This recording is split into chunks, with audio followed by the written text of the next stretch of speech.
Dallas, what is it about Jake's approach to wrestling that made you so enamored with it? You know, if you tried this in '79, which was new information to me. I had no idea before today that that was the beginning of your career or your interest in wrestling. But you said you called John Shipley, your original trainer. Hey, what about this Jake guy? Was it his cerebral approach? Was it something he did in the ring? What was it that drew you to Jake? Well, Shipley was the guy I actually started wrestling with, and Tito Torres was the trainer of us, and he spoke broken English, so I couldn't even really call him and say anything to him. But I just called John up, just because man, I couldn't see through his shit. And Jimmy Yang, remember Jimmy Yang? Yeah, yeah. When Jimmy Yang was 15, they used to come down. They lived near me, and this whole crew would come by every day. I didn't know they came by every day. I would have them putting up Christmas decorations, taking them down, all at 15 years old. And one day he said to me, he said, "You know why we're such huge fans of yours?" And he's 15, right? I go, "No, Jimmy, tell me." And he says, "We can't see through your shit." And like all these things that were huge to me were things I took away from him. Like if you watch my character in the ring, there's subtleties that I flat out stole from him, but made them my own. And that's what he told me to do. He's like, find the people that you really identify with. Like there's a little bit of Savage in me. There's a little bit of Perfect in me. There's a little bit of Terry Funk, earlier DDP. Louis. And what? And Louis. And Louis, right. Private joke. Yeah, private joke. But, he took the time to really go through the psychology of it, because when I watched him in the ring and that right in the beginning, it pulled me in, I couldn't see through his shit. And it seemed so believable. And if you go back to our era, in the 90s, everything was based on reality. Yeah. And that's how I love it the most. I think Cody Rhodes brings a lot in AEW, bringing it is close to reality. And there are now, you got Punk back and, Brian Danielson, a lot of these guys are on that crew are really focusing on bringing it back to reality based. And wrestling works the best when you don't know what's real. Yes. Let me tell you something. Wrestling fans aren't stupid. They understand that it's not real. They don't like that. Yeah. They don't want to feel like they came into arena and paid their good money to watch a bunch of crap. They want to see guys out there. I mean, I love it when a fan comes up to me and says, "Jake, I know it's all phony stuff, but man, that time with Rick Rude, boy, you were pissed, man. You wanted to kill that son of a..." Sure are right there, buddy. And that was always my challenge in my mind, was to convince those fans at ringside that it is real. Now, how do you do that? Well, you never destroy your own credibility. Right. Because once you destroy your credibility, that fan writes you off. They put a big X on your name. Oh, phony, push him aside. Now, how do you do that? Well, you don't go in the ring and do things that you can't do perfect. That's what I told them. I said, don't do 80 different things. Do 5 different things that you do absolutely perfect. People cannot see through no matter how hard they try, because then they believe in you. And if they believe in you, they don't mind spending their money on you. They don't mind coming to see you, because they know that Diamond Dallas Page is going to kick somebody's butt. And guys will go out there and they'll do 99 things perfect, but that 100th thing stinks a little bit or just a little bit off. And I guarantee you that fan goes, "Oh man, there you go. He's another one of them. Screw him. I'm not paying any more attention to him." I kind of compare it to like the guy that has been married for 20 years, okay? And Jake comes to town and Jake takes him out and I get him drunk and he winds up sleeping with a midget. Now he goes home and he feels so bad because he's never cheated on his wife. He loves her to death, man. He feels so bad that, damn it, there's only one thing to do. I got to get it right. I got to tell her. So he goes to her and he says, "Baby, you know how much I love you?" She says, "Yeah, I know." Well, honey, last night that damn Jake got me drunk. I wound up sleeping with a midget. But I'll never do that again. Do you think she believes him? No. He destroyed his own credibility. She doesn't even believe he's never cheated before. She doesn't believe in anything that he says now because he destroyed his own credibility. Why in the hell would you want to do that? You don't. And that's my biggest bitch today with the guys out in the ring is they're such a phenomenal athletes. I mean, they're 100 times more of an athlete than I ever was or ever thought about being, actually. They're incredible. But they do things that aren't quite right, and it just kills them. Or they get busted up or hurt, crippled. So my story is less is more. Yeah. Less is definitely more. Jake used to tell me all the time because then we started hitting the road and going out and doing, and we did a tour of the Philippines, Singapore, Austria, Mexico, LA. Ooh, that was a good one. We started going out, and whenever he'd watch my work, he'd always throw back in my brain, think, shoot, but work. Yeah. Think, shoot, but work. And Scott Hall had said it to me, 100 times, and Jake would again reverb that into my brain. When you think you're going too slow, slow down. Slow down. You're going too fast. I know you feel like you should be going faster. Like, no, let it sink into the people.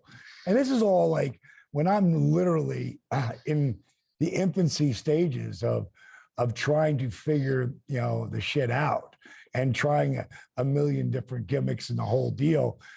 And then we're about 3 months in, and Jake has got me. I have to get myself booked, but he's got John Arizzi, right? Yeah. John Arizzi's doing the tour of Singapore and the Philippines, and I got to go down and call him. He wants to call me back. He wants to talk to me. So as I'm in my bedroom, I'm hearing Kimberly laughing.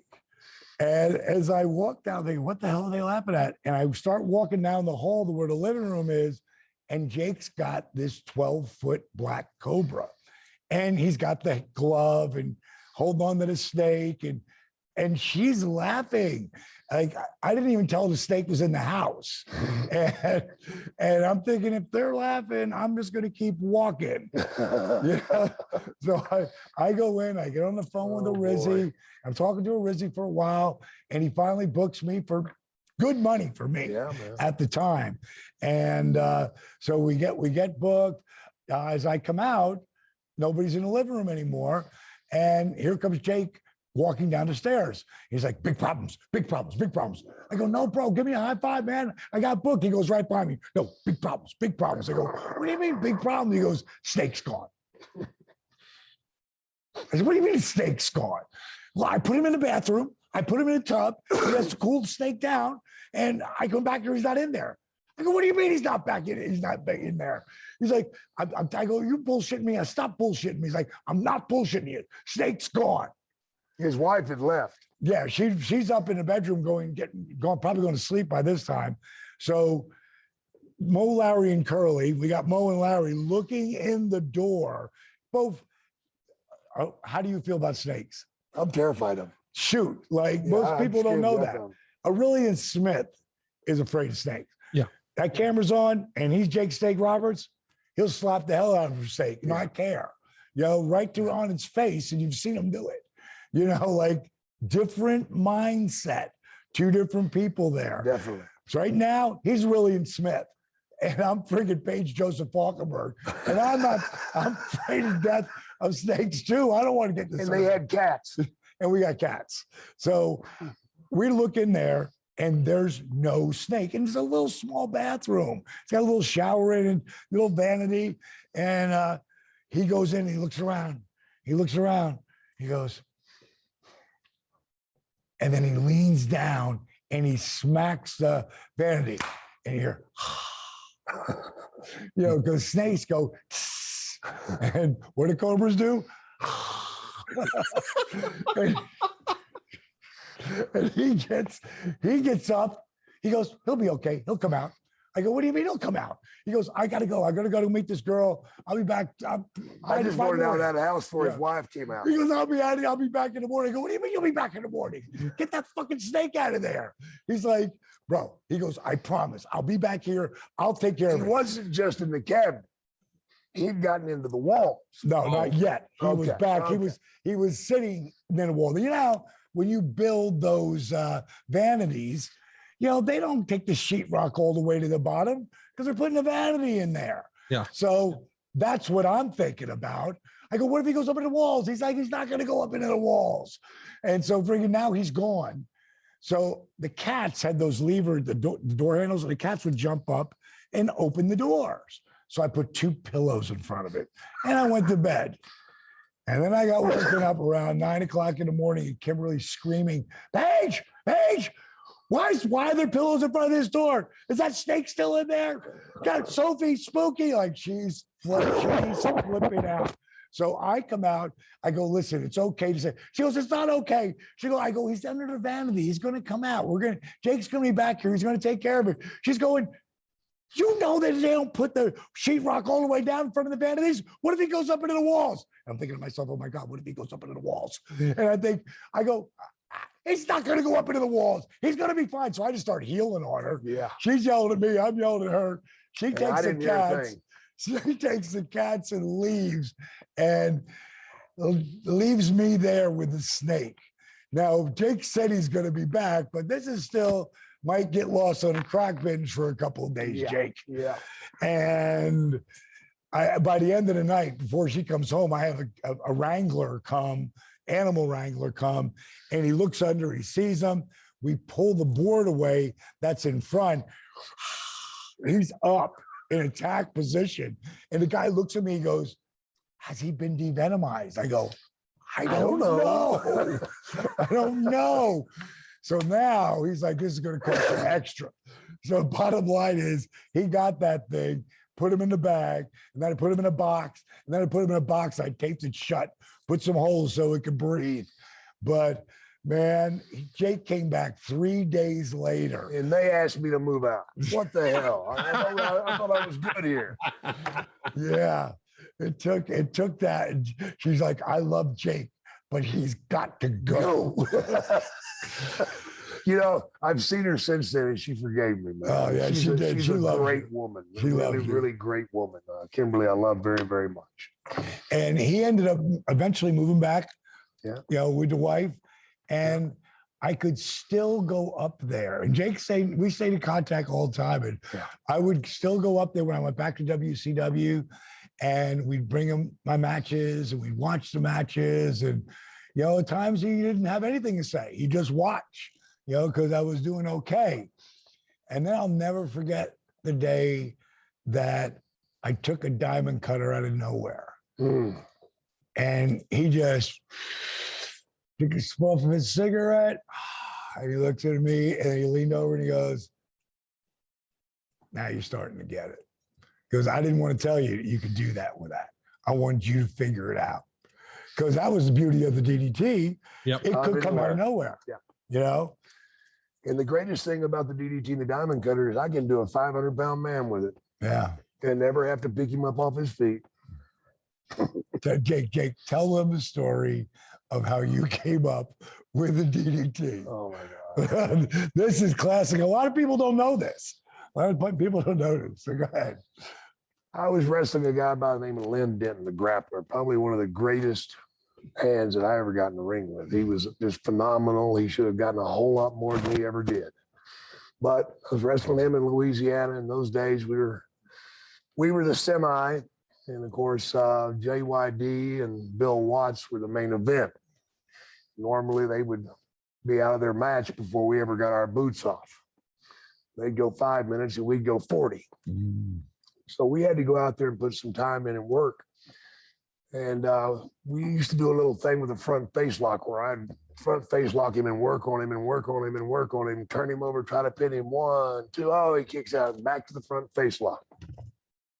Back in those days, you always went back to the holds, you know, keep wrestling. So he'd finally fight his way to his feet. And out of desperation, he'd cram me into the corner trying to get loose. And back in those days, my finish was a knee lift. So I'd crank his neck some more and I'd fight him back out into the middle of the ring, man. The people loved it. And I'm back down to the mat. Then he'd come back up again. He'd cram me in the corner again. Well, on the third time, what we would do is I would let go and he would stagger backwards, still bent over, and I'd just pop out of the corner, catch him with a knee lift, a short one. And he'd take a bump near the ropes. I'd dive on him, cover him, 1, 2 foot on the ropes. Holy shit. Great deal. We put in 10 minutes doing that. Till one night in New Orleans, he crammed me in the corner. I fought him back out in the middle of the ring. He came up to his feet, started to cram me in the corner again, and he stepped on my foot. And when he did, I couldn't move my legs, so we lost balance, and we went down. Well, me being a dumb baby face at the time, I sprung to my feet like I didn't trip, I didn't fall down. I'm not sleepy, I'm not clumsy. But Grappler stayed down. And then I listened to the people, and people are like, "Oh, what was that? What was what? I just fell down." But what a huge pop. Oh my God, man! He was smart enough to stay there. I turned him over and covered him. He barely kicked out, but the people were talking about that move. Wasn't it? What was that? Like, I don't want to call it the I tripped and fell on my butt move. Let's call it something else. And I come up with a name. I picked up a USA Today newspaper one morning, and on the front page, it was DDT outlawed by U.S. government. Those DDTs, like a name that long, of some poison the farmers were using on the crops. Right. It was getting into the bloodstreams and into our food chain, and it wasn't very healthy for anybody. So that's where I stole that from. I've always said that a great person, a great successful person knows where to steal his shit from.